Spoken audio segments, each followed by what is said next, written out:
Hello guys, dito gamit ko si Bea dahil nauumay na ko kay Selena. At sa die ko inaasahan ay makaka one hit ako, at makaka-triple kill pa ako. Meron lang sana akong kunting hiling sa inyo na ay follow nyo sana ang page ko. Salamat!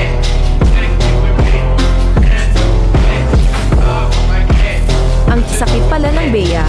First time ko kasi ito ginamit at die ko inaasahan na ganito siya kasakit at ayun na triple kill ko ang kalaban at dito nga parang masyado ng aggressive si 1-1. Pinatulot ko muna para makapagpahinga naman siya.